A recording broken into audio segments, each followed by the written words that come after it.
Peran perusahaan dalam mengambil keuntungan dan keberlanjutan di suatu wilayah tidak terlepas dari tanggung jawab sosial maupun lingkungan bagi masyarakat setempat.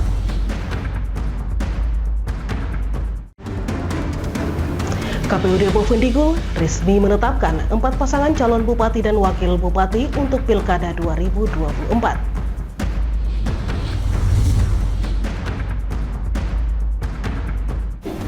Halo, selamat pagi Bapak Mama dan Pak Saudara dong semua. Senang sekali saya Romana Agnesia Barmase dapat kembali hadir di hadapan Anda dalam tayangan Infodigul edisi hari ini Rabu 25 September 2024. Selain topik berita tadi, sejumlah berita akan kami sajikan untuk Anda dan inilah Infodigul selengkapnya.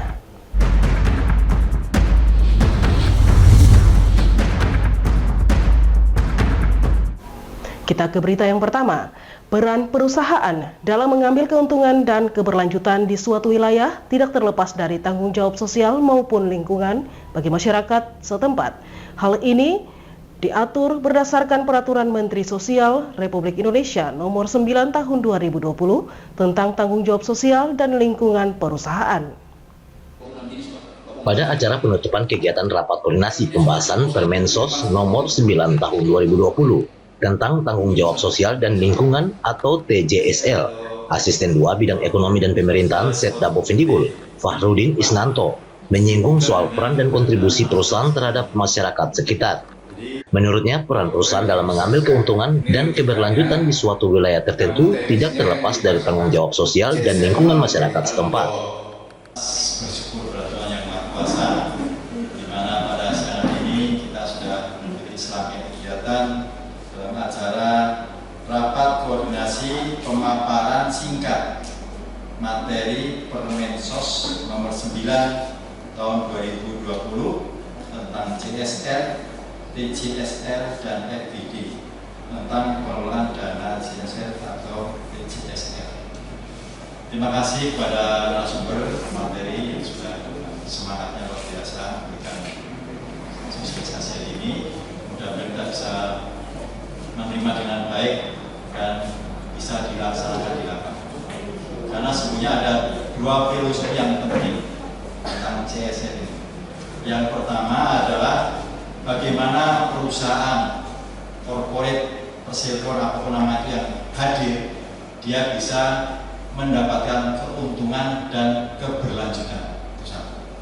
Yang kedua, masyarakat setempat sebagai penduduk penghuni tempat kegiatan mendapatkan nilai tambah dengan meningkatnya kesejahteraan, baik itu melalui pendidikan, kesehatan, infrastruktur maupun segala bentuk yang bisa memberikan kontribusi terhadap kesejahteraan daripada masyarakat di mana perusahaan itu berada. Sehingga tadi saya sampaikan perlu adanya kerjasama yang baik dan juga kontrol dari apa yang telah dikerjakan sehingga dampak dari CSR benar-benar bisa dirasakan, bukan hanya sekedar angka-angka di atas kertas. Demikian yang disampaikan, dengan memanjatkan puji dan syukur kepada Allah SWT, kegiatan rapat koordinasi pemaparan singkat materi Permensos Nomor 9 Tahun 2020 tentang CSR atau TJSR dan FGD kami nyatakan. Masyarakat yang tinggal di areal perusahaan mestinya mendapat kesejahteraan berupa pendidikan, kesehatan, infrastruktur, maupun segala sesuatu yang dibutuhkan oleh masyarakat. Perusahaan wajib memenuhi dan harus mampu memberikan pelayanan yang terbaik kepada masyarakat setempat. Selanjutnya, Fahrudin juga berharap kerjasama semua pihak, baik pemerintah maupun pihak perusahaan, dalam memberikan tanggung jawab sosial kepada masyarakat setempat, harus diwujud nyatakan agar terciptanya masyarakat yang sejahtera. Tim Liputan, Digul TV, Herman mengabarkan. Sementara itu, Saudara, pemerintah daerah Bovendigul diminta membuat satu peraturan bupati yang mengatur tentang pelaksanaan program kerja perusahaan atau CSR. Perbub ini dijadikan dasar sebagai fungsi kontrol pemerintah terhadap berbagai program CSR perusahaan dengan melibatkan masyarakat di kawasan perusahaan. Perwakilan tim dari Balai Besar Pendidikan dan Pelatihan Kesejahteraan Sosial Jayapura, Kasim Saleh, mengatakan Program CSR adalah salah satu pilar utama dalam konteks pembangunan nasional, di mana program CSR harus dilaksanakan oleh pemerintah, masyarakat maupun pengusaha, sehingga kesejahteraan sosial bisa dirasakan oleh masyarakat. Kasim menjelaskan program CSR serta tanggung jawab sosial dan lingkungan bisa diimplementasikan di Bovendigul, asalkan fungsi kontrol dari pemerintah berupa peraturan bupati harus diterbitkan dengan melibatkan masyarakat serta badan milik usaha yang sedang beroperasi. Terkait ini juga kami sudah kerjasama, makanya kenapa Permensos ini sudah ada dari tahun 2020, karena sekali lagi Bapak Ibu sekalian, CSR ini sebagai salah satu pilar dalam konteks pembangunan nasional, di mana pilar itu kan tidak hanya pemerintah dan masyarakat, tapi juga ada dunia usaha. Ini yang mungkin dalam konteks regulasi kita pastikan ada kontribusi lewat CSR, walaupun dalam konsep besarnya mungkin banyak kalau kita jelaskan begitu, tapi paling tidak CSR ini juga bisa kita implementasikan di Bovendigul ini. Karena Bovendigul ini penduduk miskinnya 21.600, saya sudah ketemu Pak Asisten 3 minggu lalu ya, 3 bulan lalu ya, kita bahas itu kita bahas di mana, di Aula Bupati. Jadi memang dalam konteks penanganannya kita perlu sinergi antara dunia usaha, pemerintah dan masyarakat. Bapak Ibu sekalian, jadi sekali lagi saya hanya mensosialisasikan Permensos 9 2020 tentang tanggung jawab sosial dan lingkungan badan usaha. Jadi mungkin sampai sore ini kita punya pembahasan, karena Perda ini Permensos ini adalah produk hukum, jadi kita harus bicara berdasarkan hukum gitu Pak. Jadi saya tidak bisa tambah-tambah dan kurang-kurang gitu. Tapi paling tidak tujuan akhirnya seperti yang kami bicarakan 2 tahun lalu dengan pihak dinas sosial, mungkin ujung-ujungnya memang harus di Bovendigul ini ada peraturan bupati tentang CSR itu. Karena sudah 2 tahun kita undang Korindo juga tidak pernah datang Pak. Jadi mungkin harus ada forum CSR gitu yang jadi ketua bupati biar bupati itu hadir. Kasim Saleh juga menjelaskan produk hukum Permensos nomor 9 tahun 2020 tentang tanggung jawab sosial atau CSR. Perusahaan wajib menanggung semua kebutuhan masyarakat di lingkungan sekitar di wilayah kerja perusahaan tersebut beroperasi. Pemda Bovendigul harus mempunyai satu aturan seperti peraturan bupati, bahkan bila perlu bupatinya yang harus memanggil perusahaan-perusahaan tersebut untuk hadir dalam rangka mengevaluasi program CSR atau TJSL di daerah. Dicontohkan seperti Korindo yang hingga saat ini belum pernah menghadiri undangan pemerintah terkait pembahasan CSR perusahaan. Tim Liputan Digul TV, Herman mengabarkan. Bapak Mama dan Pak Saudara semua, sesaat lagi Infodikul akan kembali, tetaplah bersama kami.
Terima kasih saudara, Anda masih tetap bersama kami. Kita ke info selanjutnya. Komisi Pemilihan Umum Provinsi Papua Selatan memastikan penetapan daftar pemilih tetap di Kabupaten Boven Digul berjalan lancar tanpa kendala untuk pemilihan gubernur dan wakil gubernur serta bupati dan wakil bupati tahun 2024. Hal ini diungkapkan Komisioner Komisi Pemilihan Umum Provinsi Papua Selatan, Divisi Perencanaan Data dan Informasi, Daniel Diwaen, saat memantau persiapan KPUD Boven Digul. Menurutnya, rapat koordinasi ini untuk mengidentifikasi masalah-masalah yang mungkin dihadapi di lapangan dan bertujuan untuk mengetahui sejauh mana persoalan yang dihadapi. Namun diakuinya sejauh ini tidak ditemukan persoalan krusial. Hanya saja ada kesalahpahaman terkait pemilih yang pindah alamat, sehingga sudah disikapi dengan daftar pemilih tambahan. Makanya terkait dengan rapat waktu sekarang ini adalah rapat koordinasi ini sebenarnya lebih kepada pra pleno supaya kita mengetahui sejauh mana ada persoalan-persoalan yang ditemui di lapangan pada saat itu. Tapi dalam pertemuan kali ini saya lihat bahwa kita ikuti tidak ada persoalan yang didapat. Seperti yang disampaikan oleh Pak Frans selaku perwakilan dari Bawaslu bahwa tidak ada tanggapan atau sanggahan yang mereka peroleh dari Bawaslu untuk di kegiatan pra ini, sehingga semua berjalan dengan baik. Jadi yang persoalan-persoalan yang mungkin polemik yang terjadi kecil itu mungkin ada hanya kurang ada saling mengerti, harus salah paham saja, salah paham dalam hal tadi terkait yang mungkin yang pindah alamat dan sedikit beda. Ini yang nanti ada proses namanya DPTB, ada proses pemilih, ya pindah memilih, ya pemilihan memilih dalam itu akan dilakukan. Nah ini yang mungkin teman-teman di PPS maupun PPD belum paham sehingga ngotot untuk ini. Akses untuk sidali sudah tutup, tidak bisa kita buka lagi sejak pleno dilakukan oleh PPS tanggal 5 tanggal 7 dan tanggal 9 sampai tanggal 11 oleh PPD sudah lakukan. Saat ini besok itu sudah masuk di tahap tanggal 14 sampai 21 itu masuk di tahap pleno DPT. Nah, dalam pleno DPT ini juga nanti pas penetapan kita rubah untuk akses sidali kalau memang ada hal-hal yang ini mungkin melalui rekomendasi Bawaslu. Sejauh ini masalah yang dihadapi terkait penetapan DPS ke DPT adalah masalah data kependudukan di Boven Digul. Masih banyak data yang tidak sesuai dengan domisili sebenarnya, sehingga Daniel mengajak masyarakat yang mengalami ketidaksesuaian data untuk segera mengajukan permohonan pindah pemilih agar hak suaranya terakomodasi dengan baik dalam pemilihan mendatang. Tim Liputan Digul TV, Dedi mengabarkan. Bapak Mama, Komisi Pemilihan Umum Boven Digul melaksanakan rapat pleno tertutup penetapan pasangan calon bupati dan wakil bupati pada pemilihan serentak tahun 2024. Pada pleno penetapan tersebut, KPUD resmi menetapkan 4 pasangan calon bupati dan wakil bupati Boven Digul. Komisi Pemilihan Umum Daerah Boven Digul melaksanakan rapat pleno tertutup penetapan pasangan calon bupati dan wakil bupati Boven Digul untuk Pilkada serentak tahun 2024. Rapat pleno tertutup yang dilaksanakan di Aula Kantor KPU Boven Digul, pihak penyelenggara memutuskan bahwa 4 bakal pasangan calon yang telah mendaftarkan diri dinyatakan memenuhi syarat sebagai peserta pemilihan Bupati dan Wakil Bupati Boven Digul tahun 2024. Keempat pasangan calon Bupati dan Wakil Bupati yang dinyatakan memenuhi syarat disampaikan langsung oleh Komisioner KPU Boven Digul Divisi Hukum dan Pengawasan Johanna Maria Ivone Anggawen saat konversi pers usai rapat pleno penetapan. Pasangan calon peserta pemilihan Bupati dan Wakil Bupati Kabupaten Boven Digul tahun 2024. 1. Nama pasangan calon. Calon Bupati Petrus Tricolumbus Omba dan calon Wakil Bupati Marlinus. Partai politik pengusung, Partai Gerakan Indonesia Raya, Partai Perindo, dan Partai Keadilan Sejahtera. 2. Calon Bupati Yakob Weremba Espak dan calon Bupati Soeharto, Partai politik pengusung, Partai Nasdem, dan Partai Golongan Karya. 3. Calon Bupati Athanasius Koknak SE dan calon Bupati Haji Basri Muhammadiyah.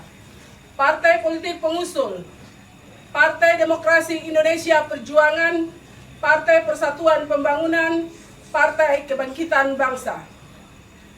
4. Calon Bupati Hengki Yaluo Esos MAP dan calon Wakil Bupati Melkior Ukaibob SPD. Partai politik pengusung 1. Partai Amanat Nasional, 2. Partai Demokrat. Keputusan Komisi Pemilihan Umum Kabupaten Boven Digul, Ketua Adrianus Paulus Kairen Oropka. Sementara itu, Ketua KPUD Bovendigul Adrianus Paulus Kairen Oropka menambahkan, keempat pasangan calon yang telah dinyatakan memenuhi syarat akan melaksanakan penarikan undian nomor urut dan dilanjutkan dengan deklarasi kampanye damai. Ya, nanti besok ini nanti tanggal 23 itu penarikan nomor urut yang dilaksanakan di Jalan ini. Selanjutnya di tanggal 24 itu deklarasi kampanye damai. Tanggal 25 itu sudah awal tanggal 25 September sudah awal kampanye. Tim Liputan Digul TV, Ones mengabarkan. Bapak Mama dan Mbak Saudara dong semua, Info Digul akan kembali sesaat lagi. Tetaplah bersama kami.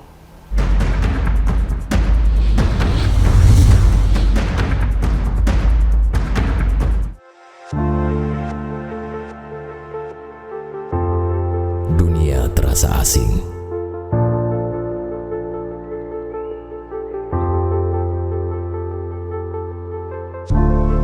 Karena makna yang hilang. Manusia dengan topeng dipertontonkan. Berjalan dengan arogan. Hanya untuk menutupi kekurangan.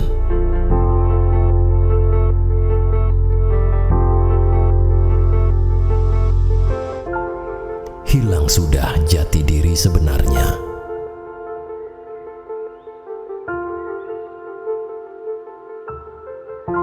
Jujurlah, walaupun menyakitkan.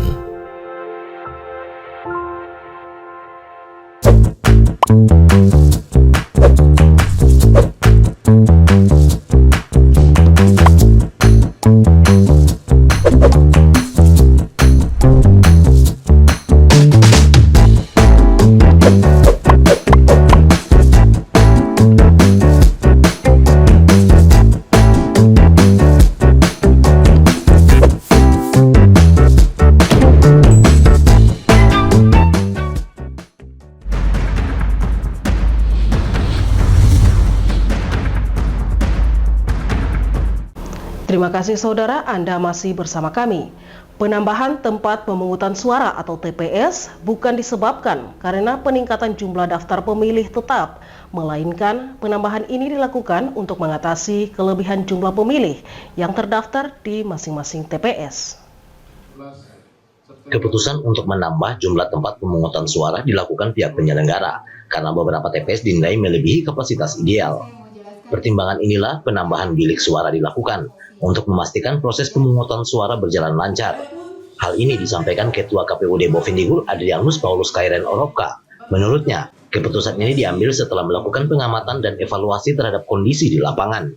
Hasil evaluasi menunjukkan beberapa TPS telah melampaui kapasitas ideal, di mana batas maksimal pemilih di setiap TPS adalah 600 orang, seperti TPS 03, 05, dan 13, yang terletak di Kampung Asiki, Distrik Jair, memiliki jumlah pemilih melebihi batas maksimal. Itu yang kemarin itu memang jumlah pemilih yang melebihi dalam satu TPS, begitu, maka harus ditambah TPS, begitu. Jadi TPS 3 dan TPS 35 dan TPS 13 sama, itu jumlah pemilih yang melebihi, yang maksimalnya kan 600 dalam satu TPS. Penambahan TPS sangat penting dilakukan untuk memastikan proses pemungutan suara berjalan lancar dan efisien.